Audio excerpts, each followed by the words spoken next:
नमस्कार सर्वांना, श्री स्वामी समर्थ. तुम्हा सगळ्यांचं आपल्या चॅनलमध्ये खूप खूप मनापासून स्वागत आहे. आजचा दिवस तुम्हाला खूप छान आनंदाचा जाऊ दे हीच स्वामींची चरणी प्रार्थना करते आणि आजच्या व्हिडिओला सुरुवात करते. तर आजच्या व्हिडिओमध्ये आपण एक सुंदर असा उपाय बघणार आहोत. बघा, आपल्या घरामध्ये आपली जी वास्तू असते ते आपलं सर्वस्व असते.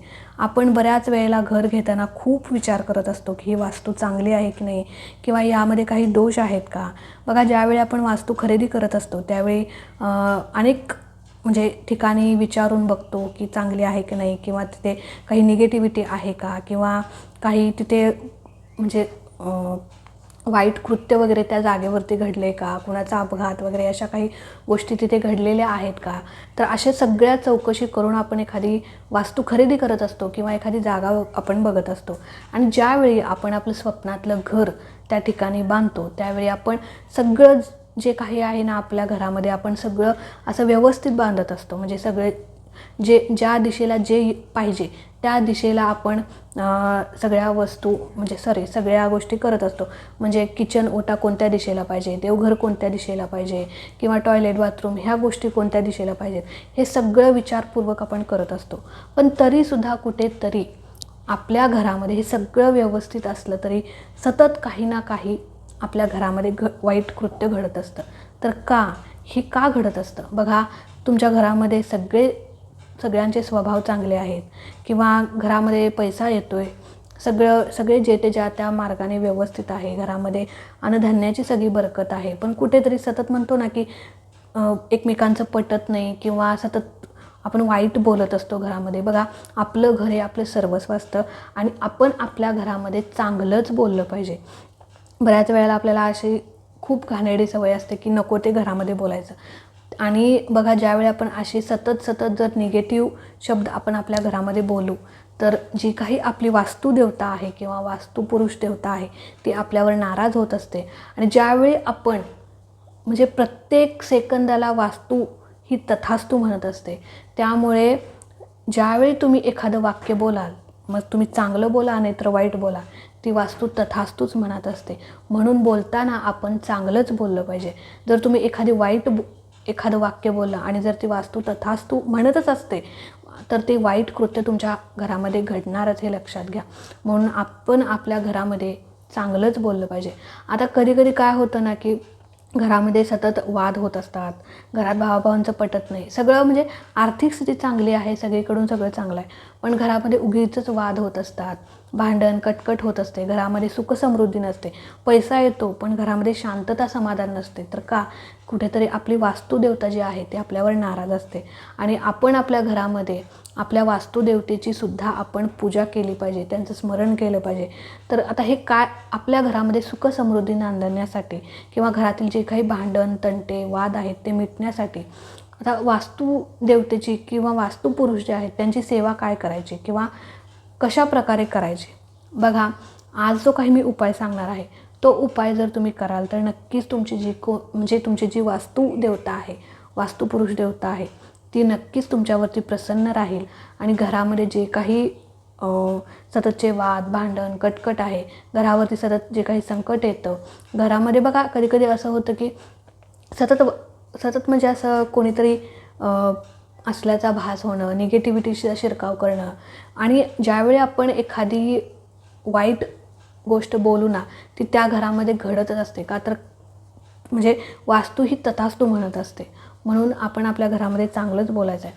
तर आता हा जो काही उपाय आहे तो तुम्हाला 3 गुरुवार उपाय करायचा आहे, जेणेकरून तुमच्या घरातील जी काही शांतता आहे ती स्थिर राहील, तुमचं घर सुखी समाधानी राहील आणि घरामध्ये सुख समृद्धीसुद्धा नांदेल.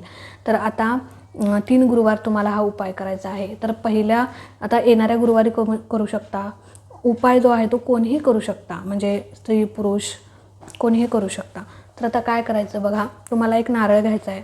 नारळ जो आहे तो व्यवस्थित असावा, कुणी दिलेला किंवा आहेरामध्ये आलेला ओटीमध्ये आलेला अजिबात नको. नारळ जो आहे तो तुम्हाला विकतच आणायचा आहे. विकत आणून तुम्हाला संध्याकाळच्या वेळी देवघरापुढे बसायचं आहे. देवघरापुढे बसल्यानंतर तो नारळ जो आहे त्या नारळाची तुम्हाला विधिवत पूजा करायची. सगळ्यात पहिले वास्तुपुरुष देवतेला आवाहन करायचं आहे की मी जो काही हा उपाय करते तो माझ्या घराच्या सुख समाधानासाठी, शांततेसाठी हा उपाय करते. आणि हे वास्तुपुरुष देवता तुम्ही तुमचं आमच्या जे काही घरावर लक्ष असू दे, तुमची कृपा आमच्या घरावरती असू दे, घरामध्ये जे काही सततचं वाद भांडण कटकट आहे ते मिटू दे आणि घरामध्ये सुख समृद्धी आणू दे, असे आपण आपल्या वास्तुपुरुष देवतेला प्रार्थना करायची आहे. तर तो नारळ हातात घ्यायचा आणि त्याच्यावरती त्याची विधिवत पूजा करायची. हळद कुंकू अक्षता फूल वगैरे अर्पण करायचं. धूप दीप अगरबत्ती ओवाळून घ्यायची त्या नारळाला आणि तो नारळ हातात घेऊन तुम्हाला ओम श्री वास्तुपुरुष देवताय नमः, श्री वास्तुपुरुष देवताय नमः, ओम श्री वास्तुपुरुष देवताय नमः या मंत्राचा जप तुम्हाला करायचा आहे. तर बघा, लक्ष द्या. परत एकदा सांगते, नारळ हातात घ्यायचा, प्रार्थना करायची आणि ओम श्री वास्तुपुरुष देवताय नमः किंवा ओम वास्तुपुरुष देवताय नमः अशा प्रकारे कोणत्याही दोन्हीपैकी एका मंत्राचा जप तुम्हाला 108 वेळा करायचा आहे. तर पहिल्या गुरुवारी तुम्हाला हा उपाय करून तो नारळ जो आहे, आणि हा उपाय जो आहे तो संध्याकाळच्या वेळी म्हणजे 3:00 वेळेला तुम्हाला करायचा आहे. तर तो नारळ जो आहे तो तुम्हाला तुमच्या घरामध्ये बांधायचा आहे. पहिल्या गुरुवारी जो नारळ आहे तो बांधायचा आहे आणि दुसऱ्या दिवशी शुक्रवारी तो नारळ तुम्हाला पाण्यामध्ये विसर्जित करायचा आहे.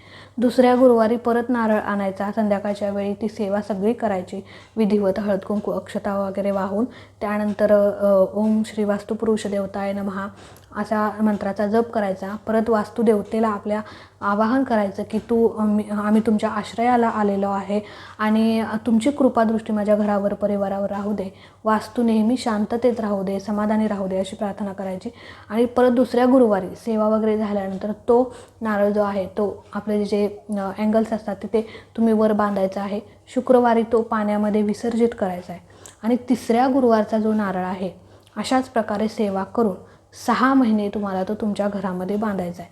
तर कसं बांधायचं बघा, तिसऱ्या गुरुवारी पण तुम्हाला अशीच सेवा करायची आहे. नवीन नारळ आणायचा, त्याच्यानंतर विधिवत पूजा करून मंत्रांचा म्हणजे या मंत्राचा जप करून एक पीस घ्यायचं. पीस कोणत्याही कलरचं तुम्ही घेऊ शकता. तर पिसामध्ये तो नारळ बांधायचा आणि तुम्हाला तुमच्या जे काही आपलं पत्रा वगैरे म्हणजे अँगल्स असतात तिथे वर तुम्हाला आड्याला बांधायचा आहे. कमीत कमी 6 महिने तुम्हाला हा नारळ बांधायचा आहे. आणि हा उपाय जर तुम्ही कराल तर नक्कीच तुमच्या वास्तू देवतेची तुमच्यावरती कृपादृष्टी राहील, यात काही शंका नाही. आणि घरामध्ये सुखसमृद्धीसुद्धा नांदेल. तर अत्यंत प्रभावी आणि अत्यंत साधा सोपा उपाय आहे. खरंच जर तुमच्या घरामध्ये सुख समाधान नसेल, बघा पैसा प्रॉपर्टी सगळं आपल्याला मिळत असतं, पण सुख समाधान हे कितीही पैसा ओतला, कितीही पैसा दिला तरी त्याने विकत घेता येत नसतं. म्हणून मनाचं समाधान, घराची शांतता खूप महत्त्वाचं असतं. आणि घरामधली एकोपा हे सुद्धा खूप महत्त्वाचं असतं. पण पैसा येतोय, पैसा आला म्हणजे सगळं काय नसतं, लक्षात घ्या. एकमेकांबद्दल आदर, नम्रता, घरामध्ये प्रेम, एकोपा हे सुद्धा खूप महत्त्वाचं असतं. घरामध्ये सुख, एक वेळ तुम्हाला अन्न नसलं तरी चालेल, पण घराची सुख समाधान शांतता खूप महत्त्वाची असते. तर घरामध्ये सुखसमृद्धी आणण्यासाठी हा उपाय तुम्ही नक्की करा. 6 महिन्यांनी तो नारळ परत पाण्यात विसर्जित करा. परत नव्याने तुम्ही ही सेवा करू शकता. दर 6 महिन्यांनी ही सेवा तुम्ही करू शकता घरामध्ये सुखसमृद्धी आणण्यासाठी आणि तुमच्या वास्तुदेवतेची किंवा वास्तुपुरुष देवतेची तुमच्या घरावरती छत्रछाया किंवा कृपादृष्टी राहण्यासाठी. तर आजचा व्हिडिओ इथेच एंड करते. आवडला असेल तर नक्कीच लाईक शेअर सबस्क्राईब करा. भेटूया अशाच एका नवीन व्हिडिओसोबत, नवीन सेवेसोबत. तोपर्यंत खुश राहा, आनंदी राहा आणि सगळ्यात महत्त्वाचं स्वामींची सेवा. या सगळ्या उपायांसोबत, या सगळ्या सेवांसोबत स्वामींची सेवा देखील करत राहा. श्री स्वामी समर्थ.